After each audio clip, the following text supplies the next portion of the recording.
याद रखिए, हमारी लोकशाही आज दौलतमंदों के हाथ में आ चुकी है।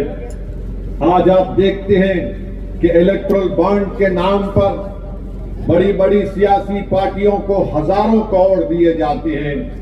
इलेक्टोरल बॉन्ड के नाम पर बीजेपी को 6,000 करोड़ रुपए दिए गए। बताइए मेरे अजीज दोस्तों और बुजुर्गों, जो पार्टी करोड़ों रुपये बड़े बड़े कंपनी से लेती है, अगर आप उनको वोट देंगे तो क्या वो आपके लिए कोई काम करेंगे? कोई आपके लिए कानून बनाएंगे? देश के प्रधानमंत्री बोलते हैं कि मैंने ट्रेन स्टेशन पर चाय बेचा है। ठीक है, हमको उससे कोई इनकार नहीं है। देश के प्रधानमंत्री कहते हैं कि मैं झोला लेकर निकल जाऊंगा, चले जाइए, कोई फर्क नहीं पड़ेगा।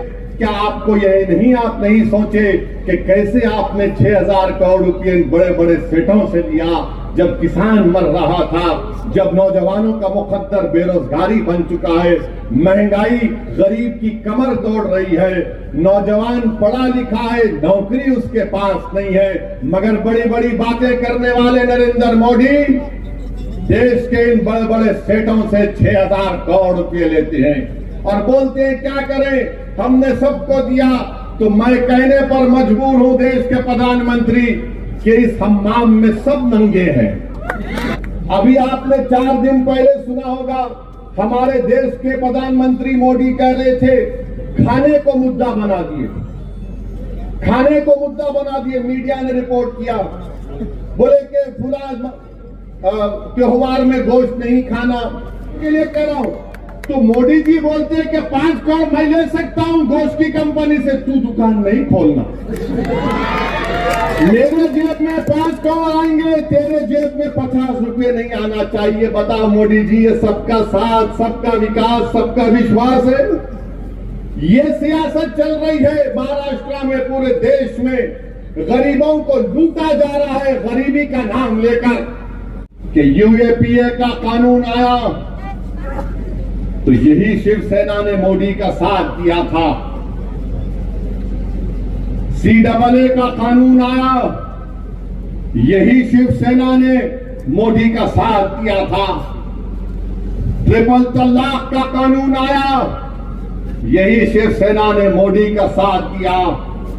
मेरे भाई, मेरे बुजुर्गों, मेरी इज्जतदार मां और बहनों, आज चुनाव आ रहा है तो MIM पार्टी और ओवैसी को गाली दी जाती है। जब CAA का कानून बन रहा था पार्लियामेंट में, यही शिवसेना के लोग नरेंद्र मोदी का साथ दे रहे थे। CAA का कानून बीजेपी अपने मैनिफेस्टो में कहती है, अगर CAA का कानून NPR NRC के साथ होगा तो याद रखिए सबसे ज्यादा तकलीफ पूरे देश में, पूरे महाराष्ट्र में, पूरे औरंगाबाद में होगी तो अल्पसंख्यक समाज, मुस्लिम माइनॉरिटी को होगी, दलितों को होगी, उन गरीबों को होगी जिनके पास वो कागजात नहीं होंगे दिखाने के लिए। बताइए आप, क्या शिवसेना ने, क्या उद्धव ठाकरे ने साथ नहीं दिया CAA के कानून के वक्त? ट्रिपल तलाक के कानून में साथ नहीं दिया। आज आकर बड़ा अपने आप को सेक्युलर दिखाते हैं, बड़ा हमदर्द दिखाते हैं। बताइए आप, भारत की पार्लियामेंट में मोदी के 302 MPs के सामने 2 लोग खड़े हो गए और कहा कि नरेंद्र मोदी, ये CAA का कानून काला कानून है, हम इस काले कानून को नहीं मानते। जिस तरह महात्मा गांधी ने व्हाइट साउथ अफ्रीका में एक कानून को कहकर फाड़ दिया कि मैं इस कानून को नहीं मानता, पूरी भारत की पार्लियामेंट में 2 लोग खड़े हो गए और मोदी की आंखों में आंखें डालकर कहा, सुनो मोदी, अमित शाह, सुनो उद्धव ठाकरे, ये कानून काला, हम उसको फाड़ते और उस कानून को फाड़ कर दिखाया कि मैं इसे काले कानून को नहीं मानते। अब बताइए, आपने साथ दिया, आज आकर बड़ा हमको हमदर्द बता रहे हैं। मैं सबको कह रहा हूं कि आपको इन बातों पर गौर फिक्र करके अपने वोट का इस्तेमाल करना है। कितने बार उन्होंने बात की, जब कभी भी बोलते थे वक्फ को खत्म कर दो, वो वैसा कर दो। इनके अखबार में लिखा जाता था कि असदुद्दीन ओवैसी का वोटिंग राइट छीन लिया जाए। आज बड़ी हमदर्दी की बातें कर रहे। क्या यही उद्धव ठाकरे ने महाराष्ट्र की विधानसभा में खड़े होकर क्या कहा था बाबरी मस्जिद के बारे में?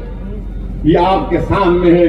तो फिर से आपसे कह रहा हूं, दो शिवसेना, दो राष्ट्रवादी, एक बीजेपी और एक कांग्रेस ये नहीं चाहते कि आपकी आजाद आवाज औरंगाबाद से दोबारा कामयाब हो जाए। ये नहीं चाहते कि ये आवाज कामयाब होकर जालिमों से पंजा आजमाई करे। ये सब के सब इलेक्ट्रल बॉन्ड के गुलाम है। हम आपके खादिम हैं, हम औरंगाबाद की आवाम की जनता के नौकर हैं। आपसे मैं अपील कर रहा हूं कि 13 तारीख के दिन सुबह के अवलीन वक्तों में आप अपने घर से निकलकर अपने के कोर्ट का इस्तेमाल करिए। जनाब आनंद अंबेडकर साहब की हम तायीद कर रहे हैं। मैं अमरावती के तमाम जिम्मेदारों से, वहां के बुजुर्गों से अपील कर रहा हूं कि आनंद अंबेडकर साहब की आप सपोर्ट करें, उनको वोट दें ताकि वो वहां पर बीजेपी के एमपी को शिकस्त देकर आनंद अंबेडकर साहब को भी वो मेंबर ऑफ पार्लियामेंट बनाकर अमरावती से भिजाएं। ये एमआईएम पार्टी ने फैसला किया है।